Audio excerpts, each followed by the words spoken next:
Bienvenue dans Memento Mori, le podcast qui parle du présent en prenant la fin comme point de départ. Je m'appelle Raphaël Charrier et je suis pasteur à Grenoble. C'est ta voix de loisir, ça. C'est exactement ça. Ah, c'est moi, ma voix d'entertainment, tu vois. Ah oui, d'accord. Pasteur. Attends, il faut faire comme les mecs. In the red corner from Airtuper's friends, Mathieu Giraud. Bing, bing, bing, bing, bing. Excellent. The Turbine from Hell. Alors, ah ouais, c'était le surnom de Ramon Dekers. Et ouais, Ramon Dekers, premier hollandais à s'imposer en boxe thaï en Thaïlande, mon gars. Une légende, Ramon Dekers. Je suis pas box time, moi. Ouais. T'as vu d'ailleurs, il y a pas longtemps, il y a un boxeur là qui est... Toi, t'es nuages et papillons. La vague. La vague. Mais je regardais des mecs qui se kickaient la face, tu vois. Ouais, vas-y, dis-moi, excuse-moi. J'arrête de te charrier. Arrête de me charrier, Raph. Oui. Sur une échelle de 1 à 10 millions, on te l'a faite combien de fois, celle-là ? Qu'il faut pas charrier ? Ouais. À mon avis, on en est à... Ah, je pense qu'on est pas loin du million. Hein. Elle est pas loin du million. Ouais. Non, ouais, je voulais te dire, je sais pas si t'as vu, il y a pas longtemps, là, il y a un boxeur qui est décédé après un combat. Est-ce que t'as vu ça ? Non, j'ai pas vu. Un gars jeune et tout, c'était vraiment chaud. Ah ouais ? En fait, le gars, il a pris un KO, il est tombé dans le coma. Ouais. Et quelques jours après, il est décédé. Mais moi, j'imaginais le mec en face, combattant. tu vois. Ben ouais. D'ailleurs, le combattant, l'autre, il a réagi, il a envoyé des messages, machin. Mais t'imagines, après, t'es brisé, quoi. Ouais. Tu sais que ça fait partie du truc, mais bon, c'est quand même super, super rare. Mais et t'imagines, t'es le mec, le prochain à affronter ce mec-là sur le ring. Alors là, c'est chaud. Non, mais je sais même pas comment tu peux continuer à boxer après, tu vois. Ouais, je pense qu'il faut penser à la retraite, à mon avis. Ouais, mais bon, je crois qu'il est pas très vieux, quoi. Yes. Mais tu dis ça parce que tu fais de la boxe pour tes loisirs ? Boxe loisir ou professionnel ? Écoute, j'ai loisir à penser que ça peut être intéressant à faire. Et c'est pour ça que aujourd'hui, tu voulais tellement nous parler des loisirs, Mathieu. Je voulais en parler parce qu'en fait, comme on fait que travailler, je me suis dit, si on parle des loisirs, c'est un peu comme si on faisait autre chose, tu vois. C'est quoi ton loisir ? C'est de parler des loisirs. C'est déjà pas mal. Non, oui. C'est vrai. Bon, mais Memento Mori, c'est un peu comme un loisir en vrai. Oui. C'est pas vraiment un loisir, mais moi, je veux dire, ça me ressource. Ouais, moi aussi. Hein. C'est l'occasion de passer du temps entre potes. Exactement. Ils font pas encore les e-cigares, tu vois, où on peut faire ça à distance. C'est ça. Mais on peut faire on peut se faire des e-blagues et on passe des e-moments ensemble, quoi. C'est déjà pas mal. Ouais, c'est super. Ouais, je voulais te parler des loisirs. Pourquoi ? Parce que on n'en parle pas beaucoup. Franchement, c'est très dur de trouver même des ressources en français sur une réflexion sur les loisirs. Ouais. Alors, on va pas créer la ressource, mais je voulais juste au moins qu'on y réfléchisse, qu'on donne quelques pistes sur comment on peut penser nos loisirs à la gloire de Dieu, et puis comment on peut penser aussi nos loisirs Memento Mori. Donc voilà pourquoi je voulais en parler. Et puis c'est aussi quelque chose qui prend de plus en plus de temps. Avant, tes loisirs, c'était assez simple, hein. C'était quand même des trucs que tu devais faire, mais sur ton temps libre. Maintenant, c'est des trucs que tu choisis de faire. Alors peut-être, je commence avec cette définition. Oui, vas-y, définis. Simple des loisirs. Mathieu, pour moi. Ouais. C'est quoi les loisirs ? Merci pour la question. Je viens de la poser. Je me suis dit, ça c'est une question à poser, tu vois. Ça, c'est une question. En plus, c'est fait une bonne question d'introduction, tu vois. Oui, tout à fait. à fait. On balise la discussion. Voilà. Et puis après, tu as tout le loisir d'en parler comme tu veux. Exactement. Alors justement, c'est intéressant. Les loisirs. Alors vas-y, lis-nous ce que dit Wikipédia. Non. Ah non, je te connais l'animal. Je suis pas sur Wikipédia. D'accord. Moi, je définis ça sur ce que tu fais sur ton temps libre. Donc le ménage, les courses, c'est ça? Alors, est-ce que ça c'est du temps libre? Ça, il faudra en parler. Ah, c'est ça. Mais en tout cas, il y a cette notion de liberté. D'ailleurs, dans la phrase que tu disais, hein, tu auras le loisir de le faire, etc. Attends, Wikipédia, loisir. Le loisir est l'activité que l'on effectue durant le temps libre dont on peut disposer. Bon, mais je te promets, j'ai pas regardé sur Wikipédia. Je suis devant l'article que j'ai écrit il y a pas longtemps là. Je t'accuse de plagiat en direct. Oui, non, mais en même temps, faut pas avoir inventé la poudre. Hein. Le loisir, voilà, c'est temps libre. Hein. C'est quand t'es pas au travail ou occupé à des tâches, des occupations indispensables, quoi. C'est ça. Ce que tu choisis de faire sur ton temps libre. Exactement. Exactement. Ce que tu choisis de faire, ce que tu as le loisir de faire quand tu n'es pas obligé de faire autre chose. Ouais.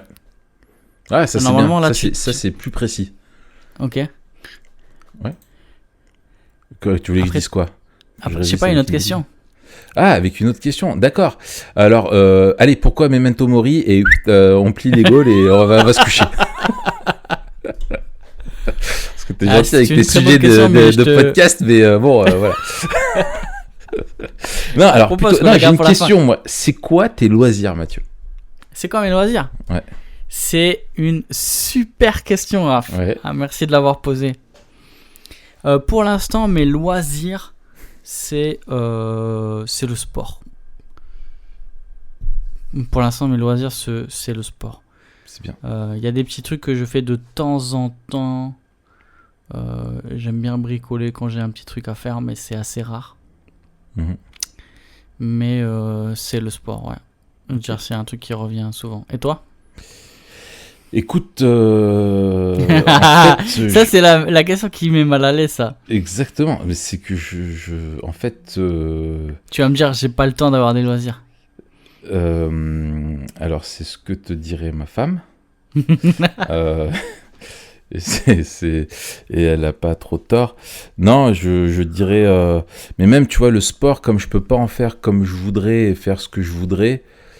ça va être vraiment essayer de maintenir un peu pour une hygiène de vie, tu vois. C'est même pas, c'est plus du devoir que du kiff, tu vois, parce que j'ai pas le loisir justement de pouvoir avoir le temps et les fonds financiers nécessaires pour faire le loisir, sportif comme je voudrais. Honnêtement, alors tu vois, quand t'as proposé ce sujet, je me suis dit ouais, bon, je suis un peu en porte-à-faux parce que j'en ai quasiment pas, quoi. Ça se résume à temps en temps un épisode avec Marion d'un truc. Mais toi, tu lis pas mal de romans aussi, non? Alors si oui, on pourrait dire effectivement, si la lecture, je lis des romans. Merci, c'est cool. Des romans pour le soir pour apaiser les pensées, disons, mettre des pensées sur, un peu canaliser les pensées et pas partir dans tous les sens et mettre un arrêt à penser à l'église et au ministère de responsabilité. Donc ça m'aide. C'est en même temps un loisir et une technique. Oui, si, on peut dire que c'est un loisir utile. Oui. Après, j'essaie de réfléchir après si je suis en vacances, tu vois, qu'est-ce que je vais faire si je suis en vacances. Et effectivement, il y aurait la lecture, il y aurait des promenades avec les enfants, la famille. En fait, c'est vrai que maintenant, avec les enfants qui grandissent, mes loisirs, c'est vraiment passer du temps avec eux et faire des trucs cool ensemble, c'est génial, tu vois. Ouais. Puis il y aura un Burger King dans le coin, tu vois. Voilà, une raclette, tu vois, quelque part. Ça, c'est sûr. Oui. Ouais, donc voilà. Ok, mais alors, la question qui me touche, c'est quel est le rapport en fait, je vois ta tête avec ton sourire. Non mais, on est dans une... Alors, j'ai une question. Comment notre société perçoit le loisir? Pas mal. Alors, moi je te dis, parce que si je te pose la question, c'est que je te dis, c'est que il me semble que notre société, effectivement, n'a pas une vision biblique, notamment du travail. Mais qui essaie de justifier pourquoi il passe son temps au travail, tu sais, mais c'est pas du tout ça. Non, je sais que ne me fais pas dire ce que je n'ai pas dit. Et qui, du coup, en fait, a vraiment le travail, c'est le côté simplement pénible, sauf une poignée de privilégiés qui sont, si tu te mets dans la base du français très gaucho, dira les grands patrons, c'est les seuls qui ont une belle vie et tous les autres, tu vois, un peu cette vision manichéenne. Et que finalement, du coup, le loisir, ça va être tout ce que tu vas pouvoir essayer de glaner et tu travailles. En fait, c'est le but. Ça devient, tu vois, si le travail est la nécessité, le loisir est le but. C'est la carotte un peu. La carotte, c'est ça. Mais c'est un peu la même réflexion qu'on a eue sur le tourisme. C'est ça. Où en fait, on travaille pour partir en vacances. Et là, on serre les dents la semaine pour pouvoir profiter le week-end, entre guillemets. C'est ça. Et l'épanouissement est vu d'ailleurs dans les loisirs. C'est-à-dire que tu sais que tu travailles, voilà, va falloir te farcir une semaine au bureau. Mais tu sais que le week-end, tu vas faire le maximum de trucs pour te faire kiffer pour t'épanouir, entre guillemets, quoi. C'est ça. Et c'est une vraie industrie, hein. Ah oui. Quand tu regardes d'ailleurs Decathlon, enfin tous les trucs de sport, maintenant en fait c'est des trucs de sport, c'est plus des trucs de loisirs que vraiment de sport à proprement parler, quoi. Ouais, c'est ça. C'est ça. Ouais, ouais, tout à fait. Oui, le sport est un loisir aussi, quoi. Tout à fait. Donc l'autre question, c'est en fait. Comment nous, en tant que chrétiens, on doit voir quelle doit être notre perception, comment vivre nos loisirs finalement à la gloire de Dieu, quoi. Ouais. Alors, la première chose que je dirais, c'est que déjà, il faut inclure les loisirs dans notre vision du monde. Ça, c'est important.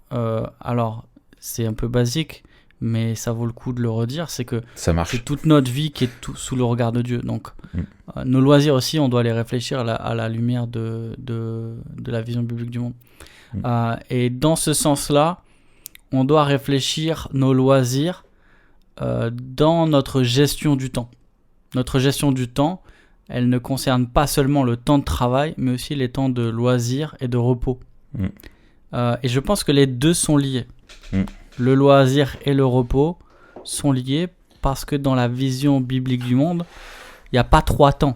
Il n'y a pas genre le temps du travail, le temps du repos, le temps du loisir. Non, le temps du loisir, il se retrouve dans le temps du repos parce que sinon on est en train de travailler en fait. Ouais, c'est ça.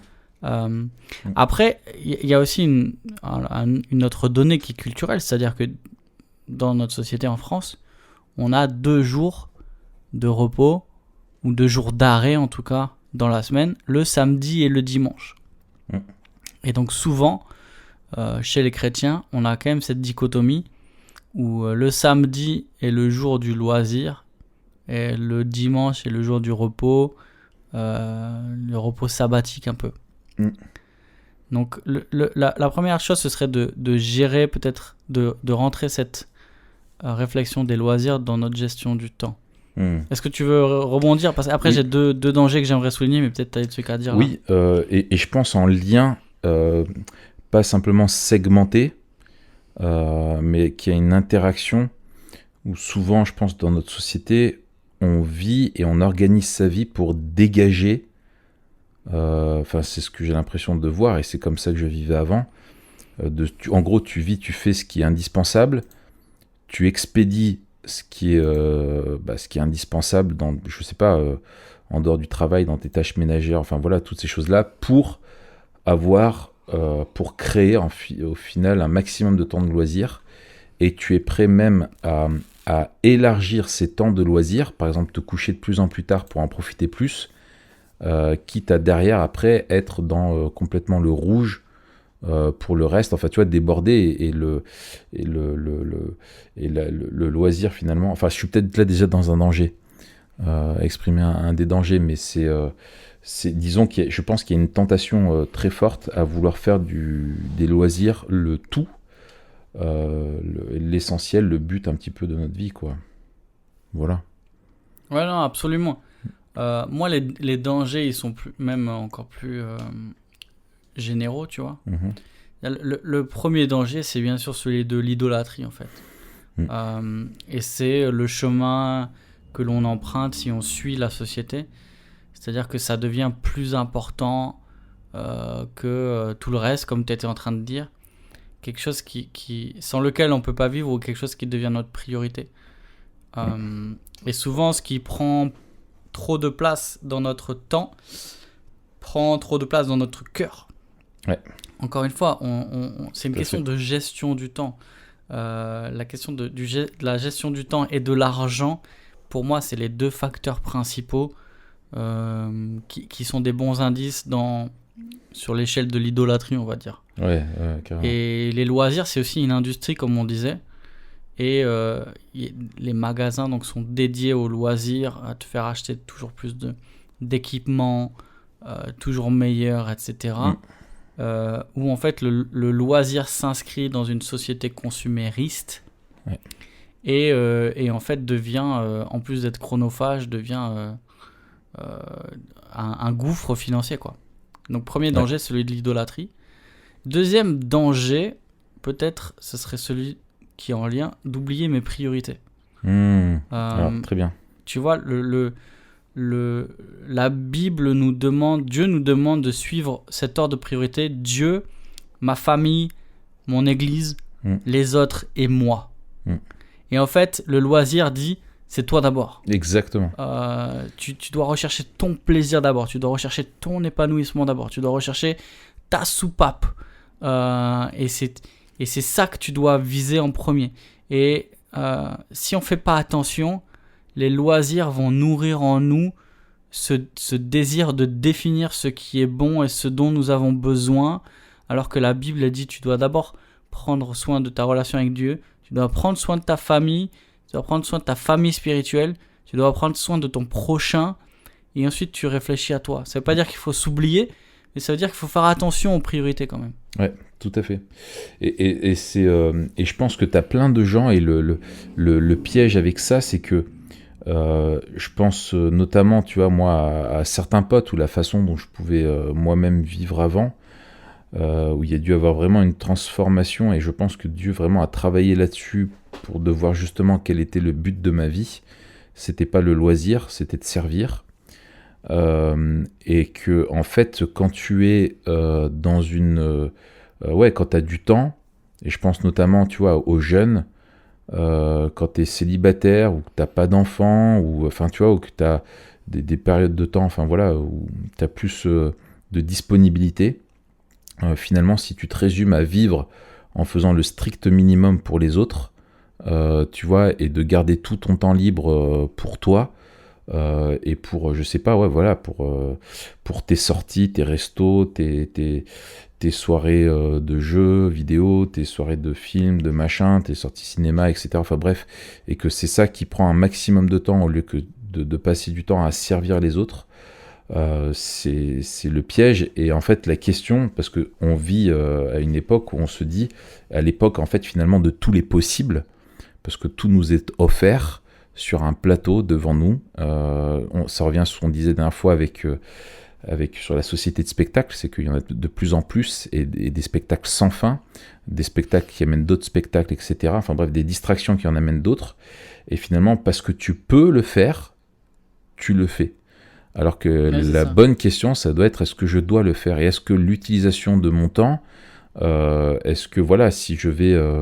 est-ce que d'aller une 4e fois au cinéma, ou de s'enchaîner une 4e soirée à faire des trucs comme ça, c'est le bon truc? Et tu te retrouves avec des gens, et tu le vois dans l'église, toi tu dois faire le même constat, où tu demandes à des gens d'aider, de servir et tout ça, et tu as des gens, ils ont des vies où ils ont quasiment pas beaucoup de responsabilités, pas un travail qui les prend énormément, pas d'enfants, pas de trucs, et qui te disent tout le temps, ah, mais je suis dépassé, oh là frère, je suis sous le tunnel et tout, machin. Et en fait, tu vois, et en fait, mais en attendant, ils sont à jour sur toutes les tendances YouTube, toutes les dernières séries et tous les derniers jeux, quoi, tu vois. Ça, ouais, c'est ça. Ça interroge. C'est ça. Et puis, il y a mes loisirs, il y a ceux de la famille, il y a ceux de mes enfants. Il y a des personnes qui sont esclaves des loisirs de leurs enfants, qui doivent trimballer partout, en fait. Surtout quand t'as pas de transport en commun, ou tu tapes des allers-retours en bagnole de partout, l'angoisse. Bah, c'est ça, mais tu sais, moi, dans notre région qui est semi-rurale, c'est-à-dire qu'il faut pas faire beaucoup de kilomètres pour... semi-rural, semi-désertique, c'est ça? Non, désertique, c'est un peu plus loin, c'est la Haute-Saône, tu vois. Sam qui était avec nous, lui, il habite dans le semi-désertique. Ah ouais. Enfin, encore la ville où il habite, non, mais enfin bref, on s'en fiche. Il peut faire pisser à la ferme, hein, c'est pas mal. Les agriculteurs ont besoin. Si tu fais pas attention, en fait, tu peux être toujours à droite, à gauche, et tu peux perdre les priorités. Et tu peux aussi montrer à tes enfants, enfin, tu vois, c'est une c'est ça, tu enseignes quelque chose. Tu enseignes. Exactement. Dans son livre sur les 10 commandements, là, on est en train de faire 10 commandements avec avec l'Église. Ouais. Dans son livre sur les 10 commandements, De Young, sur le chapitre sur le sabbat, il dit justement c'est hyper important d'amener les enfants à l'église, et en fait, de leur montrer que c'est normal d'aller à l'église, et c'est là qu'on est en train de les éduquer, en fait, et de leur montrer l'importance de ce temps à part, de ce temps en communauté, de ce temps ensemble, etc. Ouais. Et je pense que l'inverse est vrai avec les loisirs. Ouais, tout à fait. Mais bon, là, on fait un peu... on est plutôt sur le mauvais versant. Mais comment, justement, finalement, on pourrait croire qu'il n'y a pas de place au loisir avec tout ce qu'on vient de dire. Ouais, alors, moi, je te propose d'avoir, là, peut-être, de réfléchir vite fait à comment on pense les loisirs, et peut-être après quelques questions pour réfléchir le choix, la gestion des loisirs. Premièrement, je pense qu'effectivement, il y a un danger à dire il n'y a aucune place pour les loisirs. Et ça, c'est faux. On a vu on l'a dit plusieurs fois, hein, nous, en tout cas, on n'a pas une vision du monde qui est pragmatique ou utilitariste, et on croit qu'il y a plus dans le monde que simplement des contraintes. Ouais. Et que Dieu a créé des bonnes choses aussi pour notre joie et même un sain divertissement, j'allais dire. Ouais. Un sain spectacle, si je devais reprendre ce dont on parlait la semaine dernière. Il y a plein de choses, en fait, même dans la nature, qui nous montrent que les choses n'existent pas juste pour faire tourner le monde. Exactement. Mais que Dieu veut que nous profitions de la création. Et je pense que les loisirs doivent s'inscrire dans ce sain profit du monde. Ouais. Moi, je te rejoins, et c'est une discussion que j'avais avec Nico, mon ami voisin, où en fait on disait que on a partagé ça ensemble, c'est que les loisirs dans la création, dans la nature, ont vraiment une valeur ajoutée. Et moi, je reconnais que c'est quelque chose que j'ai découvert tardivement, tu vois, le plaisir de randonnée ou de promenade quand tu es dans un cadre qui est merveilleux, tu vois, de profiter de la nature, etc., d'avoir du temps où tu es avec les autres. Et je pense qu'il y a aussi, pareil, dans notre rapport avec les autres, on n'est pas que dans un rapport utilitariste, mais aussi dans des rapports en fait, humains et relationnels, et on doit partager des choses le bien, le bonheur. Dieu nous a créés aussi pour ça, et pour qu'on puisse le partager, quoi. Et quand tu fais des choses qui te font vivre une expérience qui est grandissante, qui te fait du bien, qui te ressource, voilà, ensemble, c'est quelque chose. Le loisir, je pense, a aussi une fonction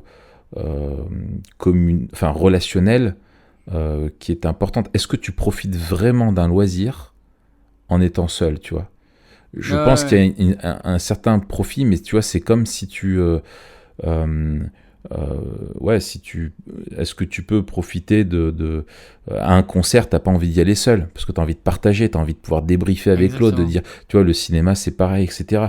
Et je pense que les loisirs un peu compulsifs que tu fais tout seul, est-ce que c'est vraiment des loisirs? Non, je pense que c'est un peu des stratégies peut-être d'évitement ou des choses comme ça, tu vois.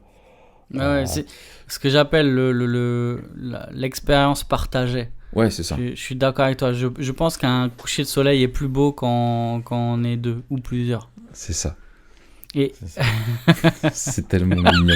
C'est tellement mignon. Ou un cigare. Un cigare est meilleur quand il y en a un qui... Quand t'es à deux dessus. Non, justement, j'allais bien préciser. Ouais. Après, bien sûr, il y a certains loisirs que tu vois, le mec qui fait de la maquette de bateau. Ouais. C'est plus facile de le faire tout seul. Oui. Je vois Marion, elle aime bien les puzzles, tu vois. Ah bon? Ouais. Et Marion, existe? Elle se fait des trucs de milliers de pièces. Hein. Mais non. Mais si. Et elle fait des trucs genre, c'est une galaxie. Et en fait, c'est tout bleu. Alors, c'est attends, tout noir. Tout bleu. Il y a que des petits points blancs de petites étoiles. Et je regarde toutes les pièces. Et en fait, je dis, mais tu te rends compte, t'as des pièces. C'est exactement. Enfin, tu vois qu'il y a plusieurs. Si tu fais pas bien gaffe, ça se joue à rien. Elle me dit, ouais, mais c'est ça le truc, c'est que c'est hyper. T'es obligé d'avancer tout doucement. Et elle fait ça des fois. Elle fait ça sur du temps libre, tu vois, sur des soirées, voilà, des trucs comme ça. Comme moi, par exemple, je suis à l'église pour des réunions, des trucs et tout. Elle se fait des soirées de puzzle. Et elle geek. Elle geek du puzzle. Ok. Ouais, je comprends pas. Ouais, moi je comprends pas. Écoute, je lui en parlerai parce que je lui dis, la vie est déjà un puzzle assez complexe, tu vois. Et toi, tu te rajoutes du puzzle dans le puzzle. T'es barjou. Bref. Ok. Mais je sais plus ce que je disais avant. Les loisirs le loisir partagé, l'expérience utilisateur, non, l'expérience partagée. Ça, c'est l'app. Ah, d'ailleurs, on fait une petite pause app. Si vous oui. n'avez pas encore téléchargé l'application TPSG, nous vous invitons à le faire dès maintenant. Ouais. Et alors, lire TPSG est un loisir tellement édifiant. Et ça, c'est un bon loisir. Ouais. Tu peux avoir comme loisir d'écouter de bons podcasts. Ah, exactement. D'ailleurs, grosse dédicace à ceux qui cuisinent. Ouais. Je pense à Eric aussi. Eric, un pote du Québec qui nous écoute et qui m'a envoyé des messages pour me dire j'ai écouté jusqu'à la fin. Waouh, tu vois, à l'autre bout du monde, on a été écouté jusqu'à la fin. C'est extraordinaire. On devrait faire des médailles numériques. C'est ça. Pour les envoyer à ceux qui nous écoutent jusqu'à la fin. C'est ça. Mon cher Eric, merci pour ta solidarité. Merci. Oui, on parlait de notre vision du monde et de la manière dont les loisirs trouvent une place dans notre vision du monde. Et encore une fois, on doit éviter les extrêmes dans lesquels on tombe facilement. Ce serait juste une condamnation comme ça de tout loisir, moraliste, de n'importe quel loisir.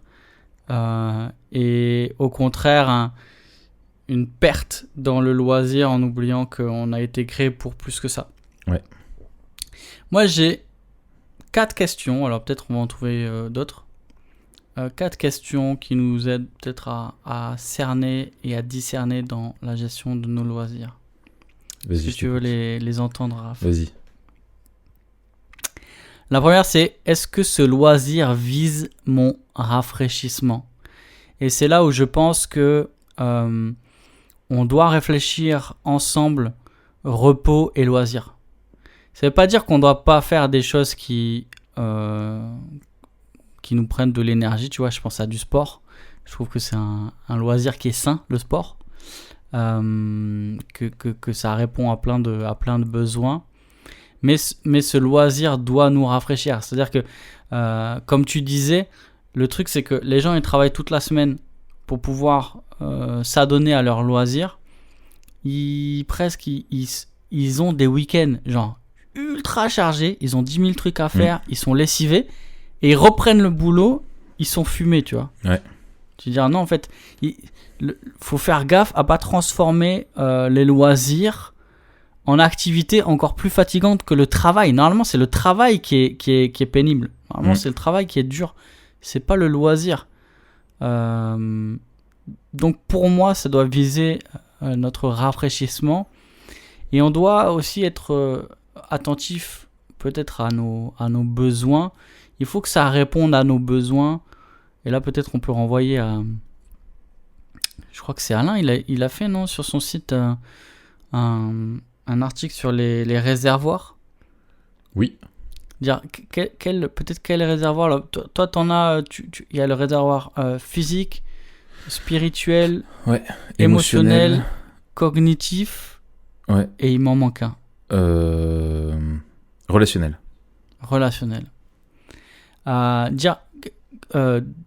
Dans mon travail et dans la vie en général, dans mes responsabilités, quel est en ce moment le réservoir auquel je devrais faire attention, que je devrais peut-être remplir.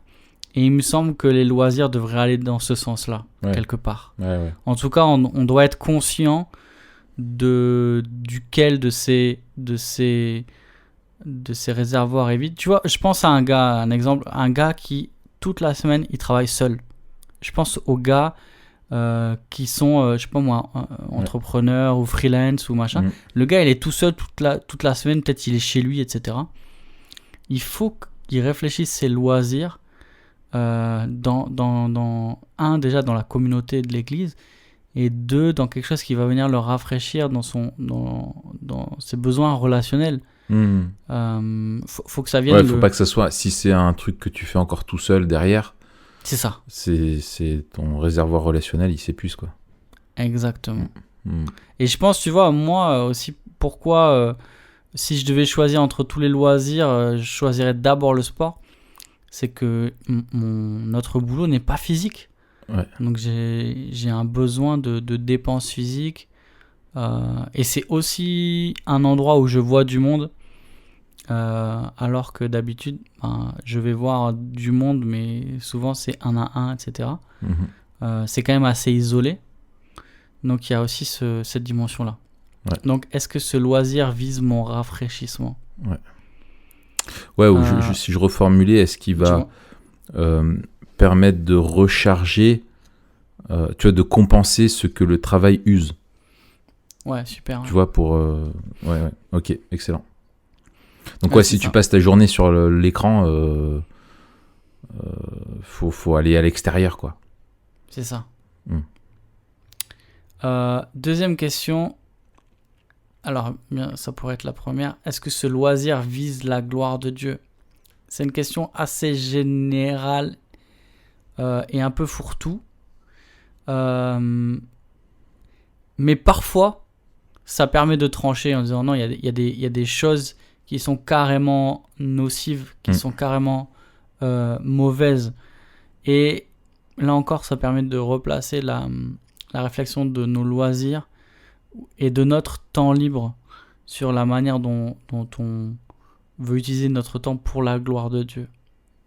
Donc ça, je pense que c'est fondamental. Troisième question, comment ce loisir me nourrit-il ?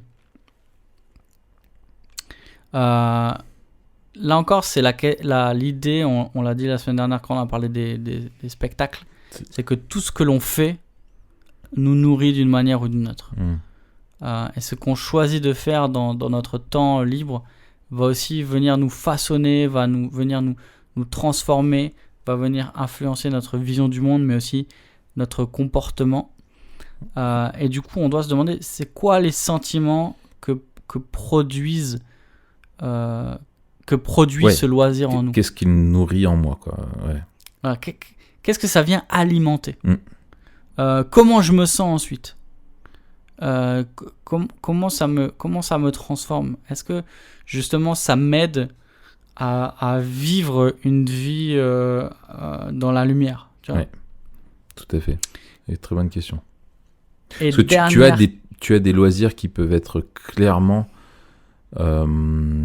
des occasions de chute, quoi. Auxquelles tu aspires, mais pour des mauvaises raisons. Et qui sont pas, ça rejoint ta question précédente, qui ne sont pas à la gloire de Dieu. C'est ça. Et typiquement, il y a des choses, tu sais, ouais, voilà, si tu vas les consommer, les regarder ou les faire, si tu sais que ça va nourrir une idole en toi ou une tentation, une faiblesse, et que en général, quand tu es dans ce type de loisir-là, eh bien, c'est quelque chose derrière où tu dérapes. Il faut pas le faire, quoi. C'est ça. Et par exemple, alors là aussi c'est un peu gros, mais c'est un exemple qui est valable. C'est que on peut assez facilement faire d'un loisir une addiction. Tout à fait. Et du coup, il faut faire attention parce qu'on va faire un loisir, on va faire un hobby, le hobby va devenir une addiction. Et en fait, on va vivre pour cette chose-là. Ouais. Et moi, et cette chose-là va nous diminuer. Ouais. Moi, c'est ça qui a été une difficulté avec le sport, quoi. Ouais. J'ai l'impression que c'est un truc, c'est l'un ou l'autre, tu vois. C'est soit pas de sport, soit ça aurait tendance à toujours plus envahir, à vouloir que ça dicte tout, alors que clairement, je vais pas laisser des séances d'entraînement, tu vois, dicter mon emploi du temps, quoi, tu vois. Enfin bref, pour ça, moi, je reconnais que j'ai du mal là-dessus. Ouais, et ça, franchement, on le voit. Et moi, je vois, tu vois, avec. Alors maintenant, je fais plus de musculation, mais dans tout ce qu'on voit sur YouTube là, les mecs, en fait, c'est plus un sport, c'est carrément une manière de vivre, c'est une philosophie. Ils pèsent leurs aliments, ils font gaffe à ce qu'ils mangent, nanana. Ils s'entraînent je sais pas combien d'heures par semaine, et ça devient une idole en fait. Ouais. Et ils enverront un corps parfait dans une boîte en enfer. C'est ça. Ouais, et encore un corps parfait. Oui. Et puis, ouais, ça nourrit quelque chose. Alors, on en avait parlé quand on a fait l'épisode sur la musculation, mais ça nourrit aussi quelque chose sur l'image de nous-mêmes, sur la question de l'identité, la valeur, l'approbation, tout ça. Ouais. Et bref, en fait, ce qu'on fait révèle à la fois ce qu'il y a dans notre cœur et alimente ce qui va dans notre cœur. Et dernière question, je reviens à la question des priorités. Est-ce que mon loisir m'empêche ou m'aide à servir Dieu, ma famille, mon église ou mon prochain? Comment mon loisir m'aide à mieux aimer Dieu et mieux aimer mon prochain? Alors, ça encore une fois, je pense qu'il faut éviter de réfléchir chaque activité. Tu vois, par exemple, dire, sur ton temps libre, à un moment donné, tu vas regarder un épisode d'une série ou je sais pas quoi. Tu peux pas te poser la question, ok, est-ce que cet épisode, nanana. Mais je pense qu'il faut prendre un peu de recul et dire, ok, dans la manière dont je gère mon temps en général et la place que ça prend, qu'est-ce que ça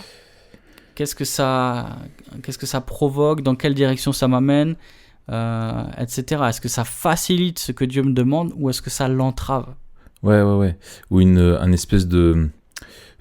en gros, c'est ce que tu dis, c'est faire un travail d'évaluation, j'allais dire survey, d'évaluation de nos loisirs d'une manière générale, régulièrement se poser la question, quoi. C'est pas à chaque instant, mais c'est de se poser, et ça rejoint l'idée d'un coram deo, vivre devant Dieu, et c'est lié à notre piété aussi. Je pense que c'est dans notre piété, dans notre redevabilité avec les autres aussi, sur notre gestion du temps, sur ce qu'on en fait, qui peut nous aider à gérer ça, quoi. Ouais, c'est ça. Et puis tu vois, il faut faire attention aussi, parce que des fois, il faut aller un peu plus loin que... Si tu me dis, tiens, je vais à la piscine sur mon temps libre cette semaine, je vais te dire, attends, quelqu'un pourrait dire, attends, à la piscine, déjà, t'es tout seul, t'es sous l'eau, t'es machin, en fait, tu te fais plaisir toi-même et tout. Mais moi, je dirais, ok, mais peut-être le gars, il est ultra stressé. Le réservoir qu'il a besoin de remplir, c'est le réservoir émotionnel, parce qu'en ce moment, il a un stress de malade. Il a besoin d'aller nager pour se vider la tête. Et je peux te dire qu'il est en train de bénir son prochain, parce que le gars sera beaucoup plus facile à vivre. Parce qu'il est sous l'eau au lieu d'être en train de casser les pieds à tout le monde, quoi. Non, mais il sera plus facile à vivre parce qu'il aura pris soin de lui, en fait. Bien sûr. Vois, et c'est aussi quelque chose que Dieu nous demande. Et c'est pour ça que je réfléchis les loisirs avec le repos, parce qu'en fait, ça vient aussi dans une gestion non seulement de notre temps, de notre argent, mais de nos ressources en général. Et fait partie de nos ressources notre corps. Nous sommes un corps, Et on doit faire attention. Et c'est pour ça qu'en fait, se tuer au travail, même si on fait quelque chose qui sert notre prochain, c'est pas servir notre prochain. Parce qu'on va claquer et on va, tu vois, c'est notre famille, c'est nos proches, c'est nos églises qui vont en pâtir. En fait, on va... Il y a un effet ricochet quand on prend pas soin de nous qui dépasse notre propre personne. Et dans ce sens-là aussi, la manière dont on utilise notre temps libre va avoir un effet ricochet sur ceux qui nous entourent. Voilà, c'est juste la réflexion est plus large que ça. Et ça, alors ce que tu dis me fait penser à une phrase assez connue de Robert... non, de M. Shane, j'ai oublié son prénom. C'est ça, Robert Murray. Ouais, c'est ça, Robert Murray, M. Shane, qui disait que en fait, Dieu lui avait donné un message et un cheval, et qu'il a tué le cheval. Enfin, dans le sens, non, c'est Dieu m'a donné. Attends, je suis en train de retrouver, voilà. On peut pas Dieu m'a donné Dieu m'a donné un cheval pour avancer et le message et pour annoncer un message et délivrer. Hélas, j'ai tué le cheval et je ne peux plus délivrer le message. Wow. Et en fait, c'est ça, quoi. Tu vois, moi, c'est ce que souvent j'y repense à celle-là et je me dis, mec, le cheval là, t'es en train de le charger. C'est pas. Pas cool. C'est ça, hein, qui veut aller loin ménage sa monture. Tout à fait. Voilà. Mon cher Raph. Voilà, tout à fait. Et si tu veux pas amasser de la mousse, faut pas rouler. Eh oui, faut pas rouler sur le bas-côté. Exactement. Donc, tout à fait. Non, mais c'est... Et tu vois, je mets ça en lien avec ce que dit Paul, tu vois, quand il dit aux Philippiens, tu sais qu'il est tiraillé entre deux choses, c'est de rejoindre Christ et de rester présent sur cette terre pour servir l'avancée du royaume. Et en fait, la réalité du présent, il a une perspective. Alors, je suis déjà trop memento mori, mais il a cette perspective que le meilleur n'est pas ici, il est d'être dans la présence de Christ, mais que ce qui donne de la raison et ce qui lui fait vouloir rester ici-bas, c'est les autres. C'est parce que lui peut vivre pour lui-même, mais c'est les autres. Et ça, c'est... Ça, c'est très memento mori, quoi. À fond. Ouais. Bah alors, du coup, justement, comme j'ai introduit la chose, si tu es d'accord, Mathieu, comment se rappeler justement que nous sommes memento mori, se rappeler memento mori, ça nous aide en quoi avec nos loisirs? Ouais, écoute, le premier truc, c'est que, comme d'habitude, ça nous donne une perspective et ça remet nos priorités en place. Dans le sens où la vie est courte. La vie est courte, la vie est belle. Le destin... C'est quoi la suite? Ça va me revenir. Vas-y, parle comme ça, moi je t'écoute pas et je pense à ça. Excellent. La vie est courte, l'éternité c'est long. Et donc en fait, penser à la lumière de l'éternité, c'est penser comment on gère notre temps, quelles sont les priorités et quel est notre vrai problème. En ayant cette pensée que les loisirs participent à ce divertissement qui veut nous éloigner du spectacle de la croix et de la réalité de la mort. Et quelque part, je recite... Attends, c'est dans cet épisode ou dans celui d'avant où je citais Pascal? Pascal. Enfin, en tout cas, je faisais... celui d'avant, d'accord. Je faisais allusion à Pascal qui disait que l'homme fait tout, en fait, pour oublier qu'il va mourir. Et je pense que les loisirs rentrent dans cette case-là. Rentre dans cette case-là où l'homme cherche à échapper à sa condition humaine déchue. Et vivre memento mori, c'est déjà réaliser qu'on vit dans un monde tel qu'il ne devrait pas être et que les loisirs ne changent pas ça, en fait. Et qu'à la fin, on va mourir. Enfin, c'est un peu c'est ça. de base. Mais c'est la première des réflexions Memento Mori sur les loisirs que je dirais. C'est-à-dire, ne prenons pas les loisirs comme un échappatoire à la mort. C'est ça. Excellent. Eh ben écoute, merci Mathieu pour ces pensées. T'as rien à dire sur Memento Mori, toi? Ah, bah, écoute. La vie est belle, le destin s'en écarte, personne ne joue avec les mêmes cartes. Le ver soulève le voile, multiples sont les routes qu'il dévoile. Tant pis, on n'est pas On né n'est sous pas la né même sous étoile. la même étoile. Tout à Pourquoi fait. fortune et infortune? Pourquoi suis-je né les poches vides et pourquoi les tiennes sont-elles pleines de thunes? Magnifique. Pourquoi j'ai vu mon père partir en cyclo travailler pendant que le sien était en 3 pièces grillées BMW? Pourquoi? Pas mal. Hein? Pourquoi? Non, on rappelait Né sous la même étoile de Hayam, hein, je dis ça pour les personnes qui n'auraient pas la référence et qui auraient raté leur vie.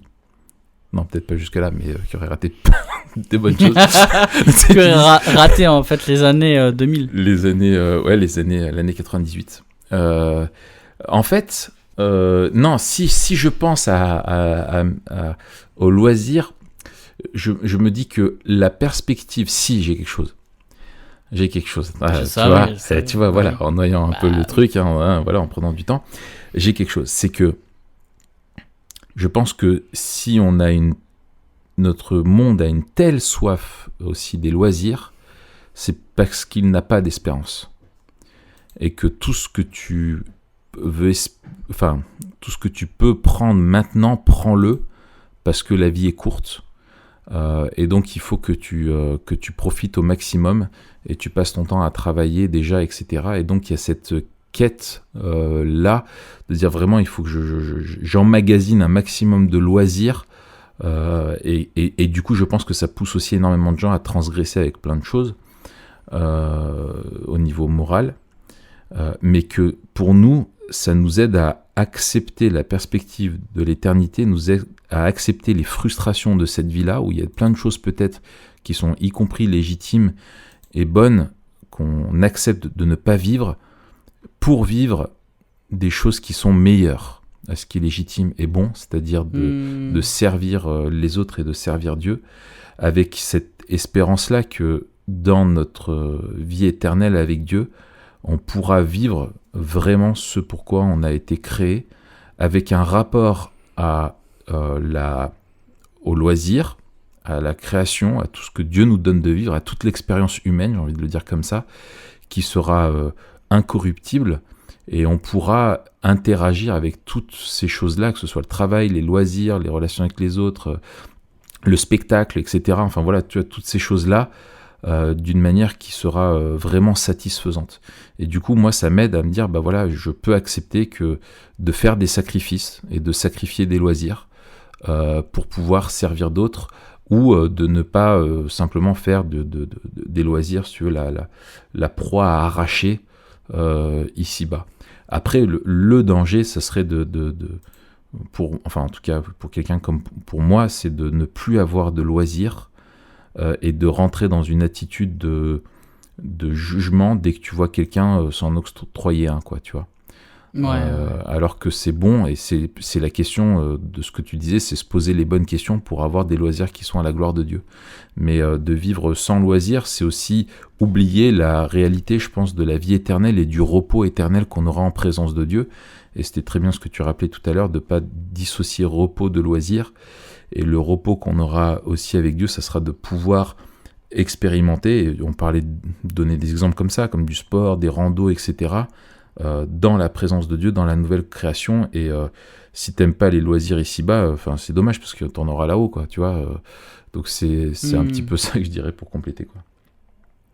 Ouais, tout à fait. Et non, je vais peut-être redire ce que tu dis, donc Ok. je laisse là. C'est bien. Eh bien, Mathieu, je vais te laisser pour aller vaquer à des loisirs. Non, je rigole. On va aller bosser un peu. Quel est le mot pour toi qui est à rappeler, à laisser en cette fin d'épisode? Je dirais le mot c'est puzzle. Puzzle, tout à fait. Puzzle, exactement. Eh bien, D'ailleurs, attends, est-ce qu'on attends, peut ouais. mettre un, est-ce qu'on peut clore le débat une fois pour toutes? D'ailleurs, je sais pas si j'ai raison, mais alors attends. Sur quoi? Non, parce que en fait, Sur la pendant que tu parles, il faut prononciation. meubler. Puzzle, Ouais, c'est ça. puzzle, puzzle. Attends, écoute, attends. Je vais pas entendre, ça va sortir dans ton casque. Ouais, mais justement, attends, Guignol. moi j'écoute et je te dis. Ah mince, c'est même pas ça. Et ben voilà. Donc En ce n'est français, pas ça. c'est un puzzle. Un puzzle. Un puzzle. J'ai dit quoi moi? J'ai dit un puzzle, non? Puzzle? Non, un puzzle. Attends, de puzzle. l'anglais. Attends, j'ai dit en anglais. Puzzle. Puzzle. Puzzle. C'est comme pudding. Puzzle. Puzzle. Puppet. Donc en fait, voilà, si tu dis puzzle, c'est entre deux. les mots. C'est du franglais quoi. C'est du franglais. Si tu veux Exactement. dire français, c'est puzzle. Ça, en D'accord. anglais, c'est puzzle. Puzzle. Eh bien, merci pour ce D'ailleurs, cet est-ce que éclairage. ceux qui mettent ça, ils peuvent l'orthographier comme ça? Puzzle. Puzzle.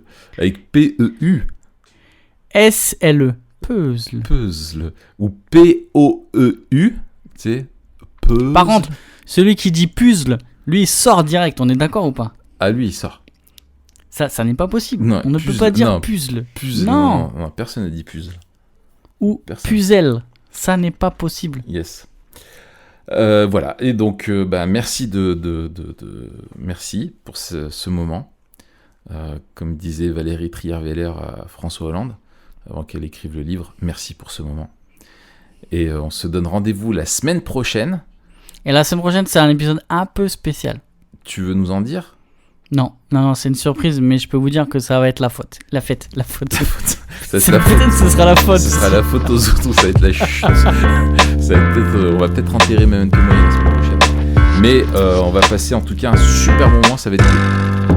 C'est ça. Allez, Allez, bonne semaine Matt, bonne semaine à tous, à très bientôt, bisous, à tous, bisous, bon appétit. au revoir.